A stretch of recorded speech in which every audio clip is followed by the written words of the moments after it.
Hello बच्चों, स्वागत है आप लोग का हमारे यूट्यूब चैनल प्रिपरेशन मंत्रा में।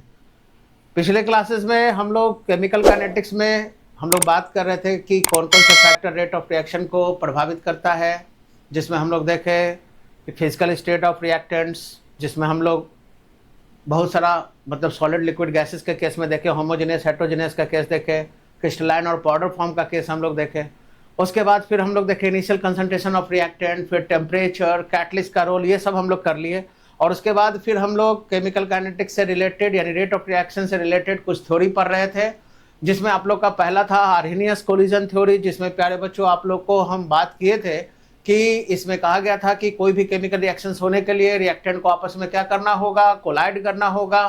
और जाहिर सी बात है कि कोलिजन के साथ साथ वो कोलिजन इफेक्टिव होना चाहिए, और जाहिर सी बात है कि इफेक्टिव कोलिजन होने के लिए रिएक्टेंट मॉलिक्यूल्स को दो तरह के बैरियर को क्रॉस करना पड़ेगा। एक को हम लोग कहते हैं एनर्जी बैरियर, जो कि पिछले क्लासेस में हम लोग देखे, जिसमें हम लोग कहते हैं कि रिएक्टेंट मॉलिक्यूल को पार्टिसिपेट करने के लिए किसी भी केमिकल रिएक्शन में जो एनर्जी चाहिए उसको एक्टिवेशन एनर्जी कहते हैं, और किसी भी केमिकल रिएक्शंस को आगे प्रोसीड करने के लिए जो एनर्जी चाहिए उसको थ्रेशोल्ड एनर्जी कहते हैं। तो यहां तक हम लोग पिछले क्लासेस में पढ़ लिए थे। आज हम लोग दूसरा फैक्टर यानी दूसरा बैरियर के बारे में जानेंगे, जिसको ओरिएंटेशन बैरियर कहते हैं। ओरिएंटेशन बैरियर का मतलब क्या हुआ, मतलब स्टेबिलिटी की बात करते हैं कि अगर मान लो कि आप सब कुछ है, रिएक्टेंट मॉलिक्यूल के पास सब कुछ है, एनर्जी भी लेके वो आया है ना, एनर्जी लेके आया है, वो कोलाइड किया है, इफेक्टिव कोलिजन भी किया है, मान लो प्रोडक्ट भी बना लिया, लेकिन वो प्रोडक्ट जो बना वो प्रोडक्ट स्टेबल है या अनस्टेबल है, वो किस तरह से उसका ओरिएंटेशन है आप लोग का। तो जाहिर सी बात है कि अगर वो प्रोडक्ट बनने वाला प्रोडक्ट अगर अनस्टेबल होगा तो फिर से वो प्रोडक्ट रिएक्टेंट दे देगा, यानी कहने का मतलब कि रिएक्शन प्रोसीड करेगा नहीं। तो इसका मतलब है कि रिएक्टेंट से जब प्रोडक्ट बनता है तो एनर्जी बैरियर के अलावा ओरिएंटेशन मतलब स्टेबिलिटी भी हम लोग को चेक कर लेना है कि वो बनने वाला प्रोडक्ट स्टेबल है या अनस्टेबल। यानी अगर हम लोग बात करें सेकंड फैक्टर यानी ओरिएंटेशन बैरियर की अगर हम लोग बात करें, ठीक है, ओरिएंटेशन बैरियर की अगर हम लोग बात करें तो ओरिएंटेशन बैरियर में हम लोग ये देख रहे हैं कि जैसे मान लो कि यहाँ पे हम लोग बात कर रहे हैं, जैसे मान लो कि ये रिएक्टेंट है आप लोग का, ठीक है, और ये दो रिएक्टेंट है आप लोग का, क्योंकि आपको बताए थे कि सिमिलर मॉलिक्यूल्स यानी आइडेंटिकल मॉलिक्यूल के बीच में कोलिजन से प्रोडक्ट नहीं बनता है। प्रोडक्ट बनने के लिए दो अलग अलग रिएक्टेंट्स को आपस में कोलाइड करना होगा। तो मान लो कि ये बड़ा साइज का स्फीयर दिखा दिए, मतलब एक मॉलिक्यूल ये दिखा दिए, एक मॉलिक्यूल ये दिखा दिए। अब मान लो कि इन दोनों के बीच में कोलिजन हुआ, तो कोलिजन हुआ तो इससे दो तरह का केसेस हो सकता है प्यारे बच्चों, ठीक है। अगर मान लो कि यहां पे अगर वो कोलिजन इफेक्टिव हुआ, तो इफेक्टिव कोलिजन अगर हुआ तो इसका मतलब क्या हुआ कि अगर उनके बीच में कोलिजन जो है वो इफेक्टिव हुआ तो ऐसे केस में क्या होगा, एक बड़ा रिएक्टेंट के साथ छोटा रिएक्टेंट, मतलब कि प्रोडक्ट बन गया आप लोग का, प्रोडक्ट बन गया आप लोग का, है ना, प्रोडक्ट बन गया। लेकिन अगर मान लो कि कोलिजन जो है वो अगर नॉन इफेक्टिव हुआ, ठीक है, अगर नॉन इफेक्टिव कोलिजन हुआ तो वैसे केस में क्या होगा, वैसे केस में आप लोग का फिर से वो रिएक्टेंट जो है वो उसी फॉर्म में नजर आएगा, यानी बड़ा बड़ा और इधर छोटा छोटा, है ना। एक मिनट, ये बड़ा बड़ा और इसके साथ हम लोग यानी जो रिएक्टेंट है हमारा उसी तरह का रिएक्टेंट वापस मिल जाएगा। तो कहने का मेरा मतलब क्या है कि अगर आप लोग का कोलिजन इफेक्टिव होगा तो इसका मतलब है कि प्रोडक्ट फॉर्म करेगा, यानी कि ये जो है आप लोग का प्रोडक्ट का फॉर्मेशन हुआ है। कैसे पता चला, क्योंकि इस रिएक्टेंट यहाँ पे दोनों रिएक्टेंट का साइज बड़ा करके दिखाया गया है, मतलब ये ए है और ये बी मॉलिक्यूल्स है। तो एक ए के साथ अगर इनके बीच का बॉन्ड अगर टूटेगा तो ये इस ए के साथ ये बी का एक मतलब एटम जो है उसके साथ हो जाएगा, मॉलिक्यूल बना लेगा।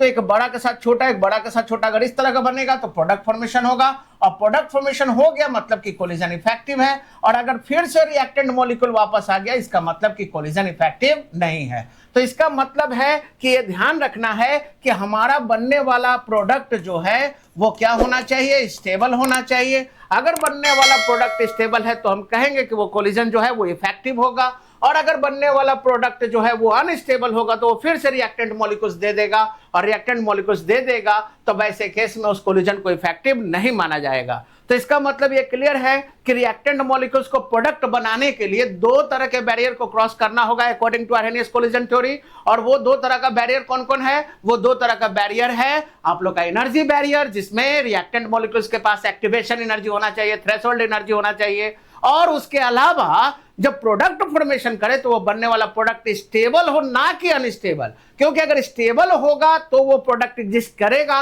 और अगर वो अनस्टेबल हुआ तो वो प्रोडक्ट एग्जिस्ट नहीं करेगा, यानी ओरिएंटेशन बैरियर देखते हैं। तो इस दो तरह के बैरियर को पास करेगा तभी आप लोग का कोलिजन को इफेक्टिव माना जाएगा, और कोलिजन इफेक्टिव होगा प्यारे बच्चों तभी प्रोडक्ट का फॉर्मेशन होगा, नहीं तो प्रोडक्ट का फॉर्मेशन नहीं होगा। ठीक है, तो ये दो तरह की बैरियर की हम लोग बात किए।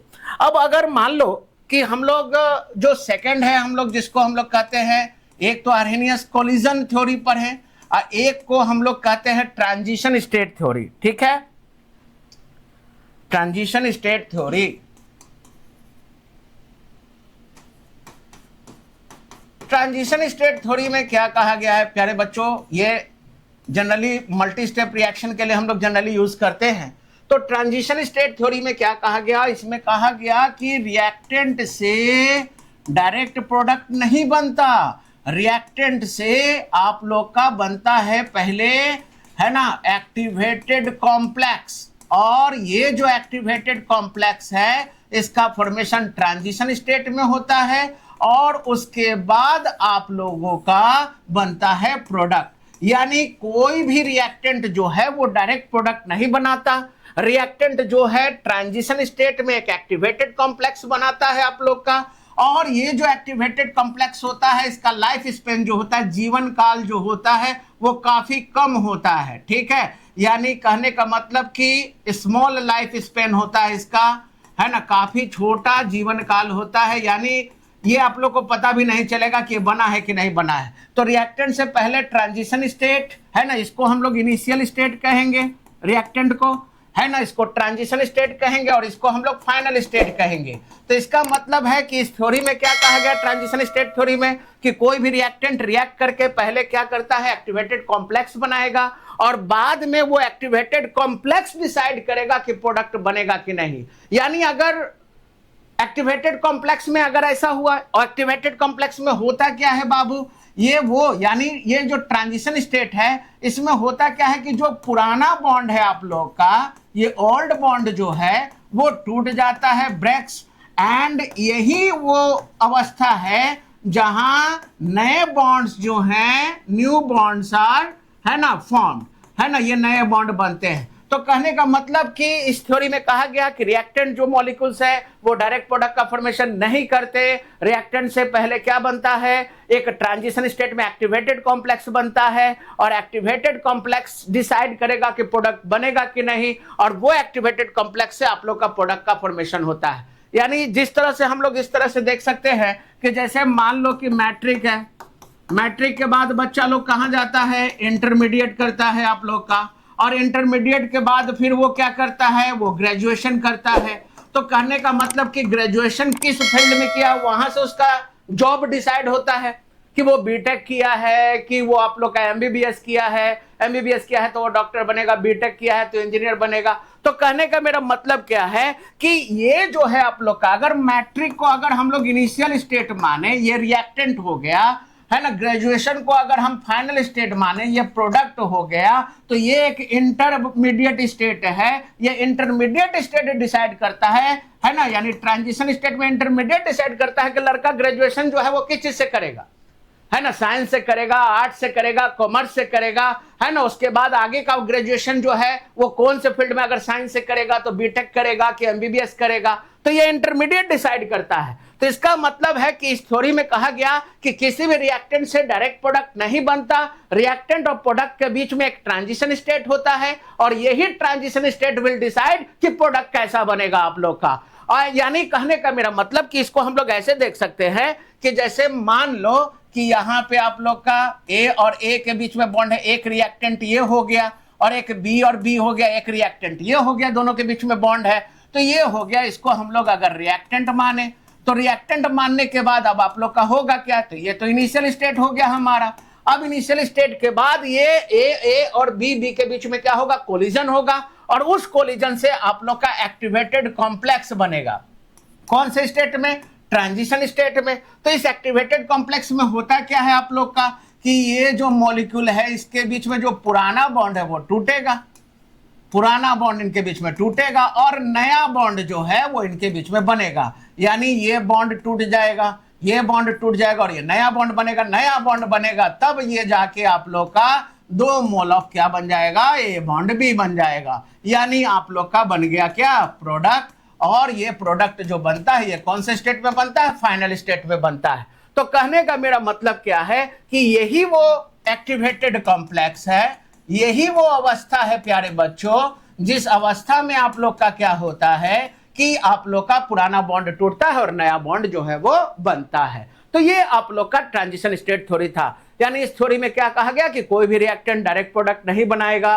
रिएक्टेंट से प्रोडक्ट बनने के लिए रिएक्टेंट मॉलिक्यूल को पहले एक्टिवेटेड कॉम्प्लेक्स ट्रांजिशन स्टेट में बनाना होगा और एक्टिवेटेड कॉम्प्लेक्स बताएगा कि प्रोडक्ट बनेगा कि नहीं। अगर कोलिजन इफेक्टिव होगा तो प्रोडक्ट बनेगा, अगर कोलिजन इफेक्टिव नहीं होगा तो प्रोडक्ट नहीं बनेगा। और कोलिजन इफेक्टिव होगा कि नहीं होगा ये आप लोग का तय करेगा एक्टिवेटेड कॉम्प्लेक्स। अगर प्रोडक्ट बना तो इसका मतलब है कि इफेक्टिव हुआ, प्रोडक्ट अगर नहीं बना तो कोलिजन इफेक्टिव नहीं हुआ है। ठीक है। अब जैसे इसका यूज हम लोग कहां करेंगे, इसके लिए कुछ बात को आप लोग यूज कर लेना। जैसे अगर मल्टी स्टेप रिएक्शन है, जैसे बहुत सारे रिएक्शन सिंगल स्टेप में भी होते हैं और बहुत सारे रिएक्शन एक से ज्यादा स्टेप में भी होते हैं।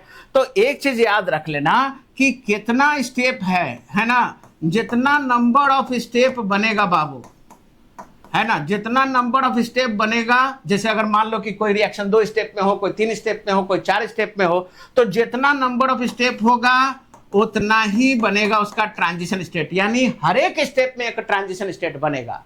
और नंबर ऑफ इंटरमीडिएट कैसे डिसाइड करेंगे हम लोग कि कितना इंटरमीडिएट बनेगा, तो कितना इंटरमीडिएट बनेगा वो ट्रांजिशन स्टेट से डिसाइड होगा। यानी जितना ट्रांजिशन स्टेट होगा, है ना, उसमें से एक माइनस कर लेंगे। यानी अगर मान लो कि कोई रिएक्शन अगर 2 स्टेप में है तो 2 ट्रांजिशन स्टेट बनेगा, हर एक 2 ट्रांजिशन स्टेट के बीच में एक बनेगा आप लोग का इंटरमीडिएट।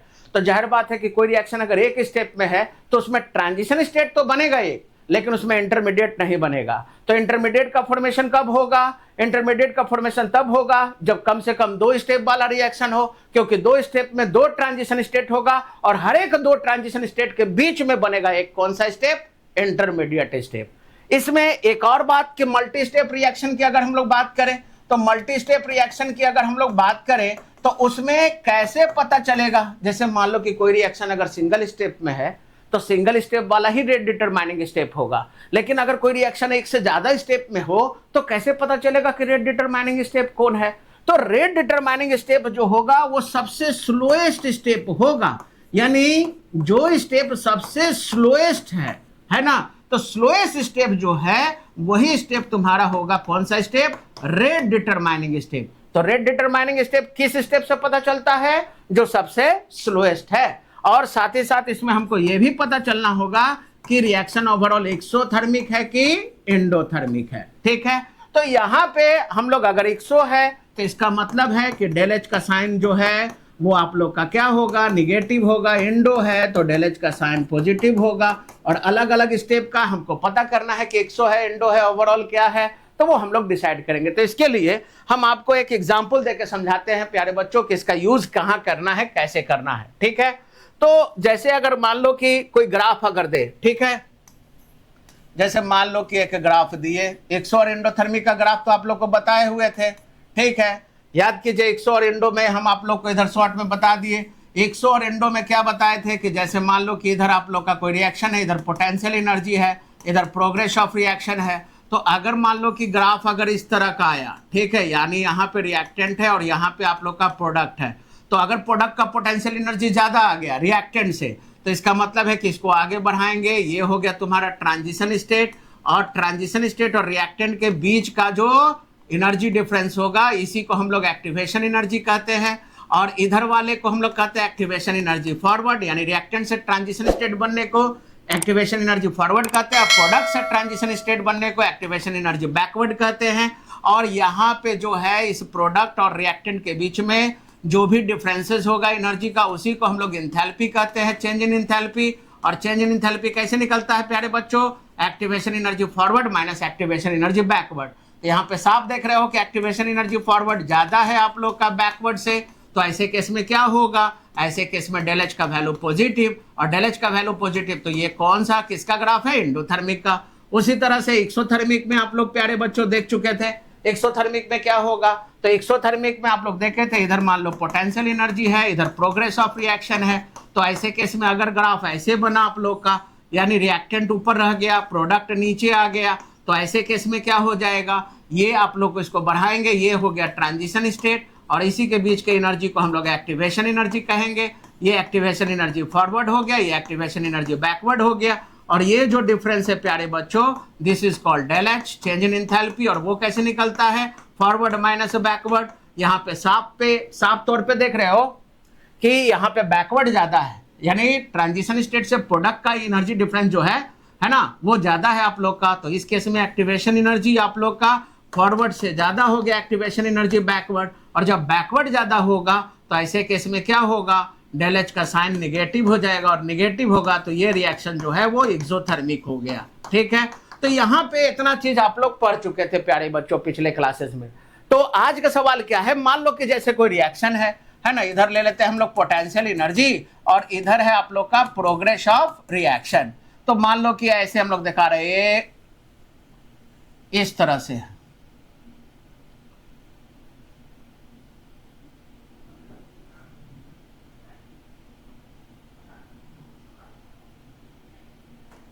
मान लो कि इस तरह से है। ठीक है, ये रिएक्टेंट हो गया, ये प्रोडक्ट हो गया।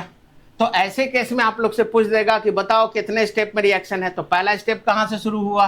तो पहला स्टेप जो है वो मान लो कि रिएक्टेंट से शुरू हुआ, रिएक्टेंट से शुरू होके ए बना, फिर ए से शुरू हुआ, ए से शुरू होके बी बना, और बी से शुरू हुआ, फिर आप लोग का प्रोडक्ट बना। तो अगर हम लोग को इसमें ढूंढना है कि कौन है रेट डिटरमाइनिंग स्टेप, कितने स्टेप में हो रहा है, तो हम लोग सब पता करेंगे। तो स्टेप पहला स्टेप जो है वो कहां से शुरू है आप लोग का? ये रिएक्टेंट से ए बन रहा है ना। स्टेप 2 जो है प्यारे बच्चों वो कहां से शुरू हुआ? यानी ए से फिर बना है आप लोग का बी बना। स्टेप 3 जो है प्यारे बच्चों, ये कहां से शुरू हुआ? ये बी से शुरू हुआ और पी बना। यानी फाइनली हम लोग कह सकते हैं कि ये रिएक्शन जो है वो 1 स्टेप, 2 स्टेप, 3 स्टेप में हो रहा है। तो 3 स्टेप में हो रहा है। तो प्यारे बच्चों इस केस में हम लोग यहाँ पे देखेंगे कि कितना आप लोग का नंबर ऑफ, पहले ये हम लोग जान ले, पहले एक्सोथर्मिक एंडोथर्मिक है वो जान ले। इसमें बताओ ये एक्सोथर्मिक है कि एंडोथर्मिक? तो हम बताए थे आराम से पहचान लोगे, अगर रिएक्टेंट नीचे है और उसका प्रोडक्ट जो है पहला स्टेप का अगर वो ऊपर आ रहा है तो वो क्या होगा? उसका एनर्जी ज्यादा है इसका मतलब पोटेंशियल एनर्जी अगर प्रोडक्ट का ज्यादा है तो वो एंडोथर्मिक हो जाएगा आप लोग का, और अगर पोटेंशियल एनर्जी कम है तो वो एक्सोथर्मिक हो जाएगा। तो पहला स्टेप क्या देख रहे हो? रिएक्टेंट नीचे है और ए ऊपर है, इसका मतलब है कि इसका एनर्जी ज्यादा है। इसका मतलब ये हो गया कि ये रिएक्शन जो हो गया वो आप लोग का एंडोथर्मिक हो गया। एंडोथर्मिक में डेल एच का साइन पॉजिटिव हो गया। सेकंड स्टेप कहां से शुरू हुआ है प्यारे बच्चों? सेकंड स्टेप शुरू हुआ है ए से बी बना है। तो ए से बी बना है तो इसका मतलब क्या हुआ? इसका मतलब है कि ये हो गया हमारा रिएक्टेंट, ये हो गया प्रोडक्ट। प्रोडक्ट का एनर्जी कम है, पोटेंशियल एनर्जी कम है। पोटेंशियल एनर्जी कम कैसे हुआ होगा? लूज किया होगा एनर्जी। तो लूज किया होगा तो इसका मतलब है कि यहाँ पे डेल एच का साइन हो गया निगेटिव। ठीक है, यहाँ पे पॉजिटिव, यहाँ निगेटिव। तो ये हो गया एंडोथर्मिक, ये एक्सोथर्मिक है ना। स्टेप 3 में क्या देख रहे हो? स्टेप 3 में कहां से शुरू हुआ है? बी से शुरू हुआ, रिएक्टेंट हो गया। यानी पहला स्टेप में ये रिएक्टेंट, ये प्रोडक्ट, दूसरा स्टेप में ये रिएक्टेंट, ये प्रोडक्ट, थर्ड स्टेप में ये रिएक्टेंट, ये प्रोडक्ट। तो जाहिर बात है कि इस केस में प्रोडक्ट ऊपर है, रिएक्टेंट नीचे है, यानी प्रोडक्ट का पोटेंशियल एनर्जी ज्यादा है रिएक्टेंट से, यानी गेन किया होगा। गेन ऑफ एनर्जी क्या हुआ होगा? एंडोथर्मिक हुआ होगा, यानी इस केस में भी डेल एच पॉजिटिव। तो हम लोग देख लिए कि अलग अलग स्टेप में पहला स्टेप हमारा एंडोथर्मिक है, सेकंड स्टेप एक्सोथर्मिक है, थर्ड स्टेप हमारा क्या हो गया? थर्ड स्टेप हो गया हमारा एंडोथर्मिक। अगर इसमें पूछ देगा कि ओवरऑल रिएक्शन क्या है, ओवरऑल का मतलब क्या हुआ? रिएक्टेंट से प्रोडक्ट देखना है, यानी रिएक्टेंट से प्रोडक्ट जो है इसको अगर हम लोग देखें तो इस केस में रिएक्शन जो है वो एक्सोथर्मिक है कि एंडोथर्मिक? तो यहाँ पे हम लोग देख रहे हैं कि रिएक्टेंट नीचे है, प्रोडक्ट ऊपर है, तो इसका मतलब है कि ओवरऑल की अगर बात करें तो रिएक्शन जो है वो एंडोथर्मिक है, क्योंकि डेल एच का साइन पॉजिटिव आएगा। ठीक है, इसका एक्टिवेशन एनर्जी ज्यादा है, इसका एक्टिवेशन एनर्जी कम है। ठीक है, तो यहाँ पे ओवरऑल हम लोग देख लिए। दूसरा बात, कितना ट्रांजिशन स्टेट लगा होगा आप लोग का, कितने ट्रांजिशन स्टेट लगे होंगे? तो अभी हम बताए थे कि जितना स्टेप होगा उतना ही ट्रांजिशन स्टेट होगा। तो कितना स्टेप में हुआ है? 3 स्टेप में हुआ है। पहला स्टेप में रिएक्टेंट से ए, फिर सेकंड में ए से बी, फिर थर्ड में बी से पी। तो नंबर ऑफ ट्रांजिशन स्टेट किस बात पर डिपेंड करेगा? जितना स्टेप में होगा। तो 3 स्टेप में हुआ है तो ट्रांजिशन स्टेट 3 बनेगा। कहां कहां? यहां इसके और इसके बीच में ये ट्रांजिशन स्टेट फर्स्ट हो गया, इसके और इसके बीच में ये ट्रांजिशन स्टेट सेकंड हो गया, और इसके और इसके बीच में ये ट्रांजिशन स्टेट थर्ड हो गया प्यारे बच्चों। ठीक है, तो 3 ट्रांजिशन स्टेट हुआ। अब अगर यहां पे पूछा जाए कि बताओ इंटरमीडिएट कितना हुआ, नंबर ऑफ इंटरमीडिएट बताइए, तो नंबर ऑफ इंटरमीडिएट कैसे निकालेंगे? तो नंबर ऑफ इंटरमीडिएट जितना भी ट्रांजिशन स्टेट है उसमें से 1 घटा देना है। तो अगर मान लो कि ट्रांजिशन स्टेट 3 है तो 3 में से 1 अगर माइनस करोगे तो कितना हो जाएगा? 2 इंटरमीडिएट बनेगा। कौन कौन है वो 2 इंटरमीडिएट? तो पहला इंटरमीडिएट है आप लोग का कौन? ए हो गया। दूसरा इंटरमीडिएट बी, यानी रिएक्टेंट और प्रोडक्ट को छोड़कर बाकी बीच में जो भी बना है वो इंटरमीडिएट कहलाएगा। तो इसमें 2 इंटरमीडिएट है। कौन कौन 2 इंटरमीडिएट है? एक हो गया ए और एक हो गया बी। इसको हम लोग इंटरमीडिएट कहेंगे। तो यहां पे प्यारे बच्चों देख रहे हो कि इंटरमीडिएट भी पता चल गया हम लोग का। अब हम लोग को यह पता करना है कि इसमें स्लोएस्ट स्टेप कौन है और फास्टेस्ट स्टेप कौन है, क्योंकि स्लोएस्ट स्टेप ही हमारा रेट डिटरमाइनिंग स्टेप होगा। तो स्लोएस्ट स्टेप कैसे पता करोगे प्यारे बच्चों? तो स्लोएस्ट स्टेप, अब ऐसा समझो कि तुम लोग अगर पहाड़ पे चढ़ रहे हो तो सबसे धीरे धीरे कब चढ़ोगे और जल्दी से कब चढ़ोगे? अगर ऊंचाई अगर कम है, कम ऊंचाई है, तो देखते होगे कम ऊंचाई है तो तुरंत आप लोग फान जाते होगे सीढ़ी। ठीक है, तुरंत चढ़ जाते होगे। तो इसका मतलब है कि अगर ऊंचाई कम होगा तो वैसे केस में तुम्हारा रिएक्शन फास्ट हो जाएगा, और अगर ऊंचाई ज्यादा है तो धीरे धीरे धीरे धीरे चढ़ोगे। और जहां धीरे धीरे चढ़ोगे, यानी जहां ऊंचाई ज्यादा होगा धीरे धीरे चढ़ोगे, तो वो स्टेप तुम्हारा हो गया स्लोएस्ट, और वही स्टेप होगा रेट डिटरमाइनिंग स्टेप। तो देखो तो पहाड़ की ऊंचाई कहां ज्यादा है? इसमें यहां से यहां चढ़ना है ना, इसमें यानी आर को यहां तक जाना है, ए को यहां तक जाना है, बी को यहां तक जाना है। तो इसका मतलब है कि इसमें सबसे ज्यादा ऊंचाई पहला स्टेप में नजर आ रहा है। तो इसका मतलब है कि फर्स्ट स्टेप जो होगा, यही फर्स्ट स्टेप तुम्हारा हो गया स्लोएस्ट स्टेप, और जो स्लोएस्ट स्टेप होगा प्यारे बच्चों वही हो गया तुम्हारा रेट डिटरमाइनिंग स्टेप। तो इसका मतलब कि ये रेट डिटरमाइनिंग स्टेप हुआ। तो स्लोएस्ट स्टेप हमारा कौन सा है? स्टेप 1 है, और यही हमारा रेट डिटरमाइनिंग स्टेप है। यानी रेट को बाकी किसी से नहीं लेना देना है, कोई स्टेप से नहीं। रेट कहां से डिसाइड होगा? स्टेप 1 से, और इसके कंसंट्रेशन से रेट डिसाइड होगा, है ना, रेट ला एक्सप्रेशन में। तो समझ गए होगे प्यारे बच्चों क्या करना है। ठीक है, तो यहां पे आप लोग को एक और एग्जाम्पल अगर हम देके अगर पूछे, एक और एग्जाम्पल अगर देके पूछे, ठीक है, जैसे मान लो कि इस केस में अगर हम कहें, ठीक है,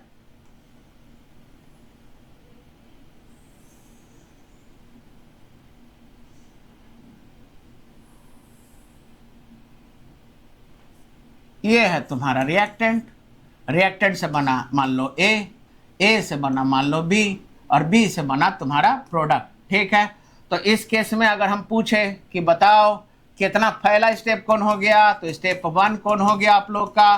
तो आर से बना ए, और इस केस में डेल एच का साइन बता दो, तो नीचे है मतलब कम एनर्जी है, एक्सो है कि इंडो? तो ऐसे केस में क्या होगा? एक्सो होगा, डेल एच का साइन नेगेटिव हो गया। स्टेप 2 की अगर हम लोग बात करें तो स्टेप 2 में कहां से शुरू हुआ है? ए से शुरू हुआ है, बी पे खत्म हुआ है। इस केस में डेल एच क्या हो गया? तो ये ऊपर है, मतलब कि इसका पोटेंशियल एनर्जी ज्यादा है, गेन क्या होगा? ये एंडोथर्मिक हो गया। स्टेप 3 कहां से शुरू हुआ होगा प्यारे बच्चों? तो ये शुरू हुआ है आप लोग का बी से प्रोडक्ट, है ना। ये डेल एच क्या हो गया इस केस में? तो नीचे है, यानी कि एक्सोथर्मिक है। और अगर हम ओवरऑल बोले कि ओवरऑल क्या है, तो ओवरऑल कहां से शुरू करोगे? तो रिएक्टेंट से प्रोडक्ट शुरू करोगे, और इस केस में डेल एच क्या है? तो ये ऊपर है और ये नीचे है। इसका मतलब है कि ओवरऑल डेल एच का साइन नेगेटिव होगा, यानी ओवरऑल रिएक्शन जो होगा वो एक्सोथर्मिक होगा। तो यहाँ से पता चल गया कि कौन रिएक्शन कौन सा है आप लोग का, कौन एक्सो है कौन एंडो है, ओवरऑल क्या है ना, कितना ट्रांजिशन स्टेट होगा इसमें, तो नंबर ऑफ ट्रांजिशन स्टेट इसमें कितना हो गया, तो कितने स्टेप में हुआ, 3 स्टेप में, तो नंबर ऑफ ट्रांजिशन स्टेट 3 हो गया। कौन कौन, ये ट्रांजिशन स्टेट फर्स्ट है ना, ये ट्रांजिशन स्टेट सेकेंड, ये ट्रांजिशन स्टेट थर्ड हो गया। ठीक है, इसमें आप लोग का इंटरमीडिएट कौन कौन हो गया, कितना इंटरमीडिएट बनेगा, तो हर एक ट्रांजिशन स्टेट के बीच में, हर एक 2 ट्रांजिशन स्टेट के बीच में आप लोग का एक इंटरमीडिएट बनता है।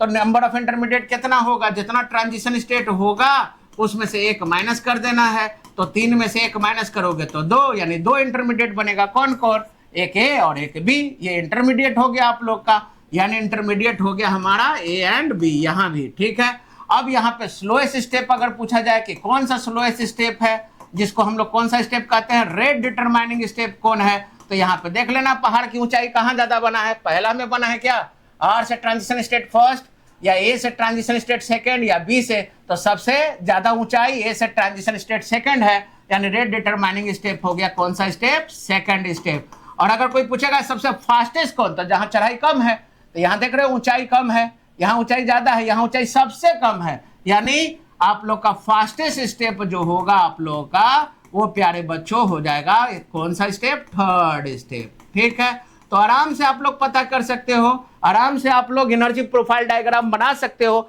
इसका यूज हम लोग ऑर्गेनिक रिएक्शंस में ज्यादातर करेंगे। ठीक है, तो इसी तरह के वीडियो को ज्यादा से ज्यादा देखने के लिए चैनल को सब्सक्राइब कीजिए, वीडियो को लाइक कीजिए, शेयर कीजिए। Thank you.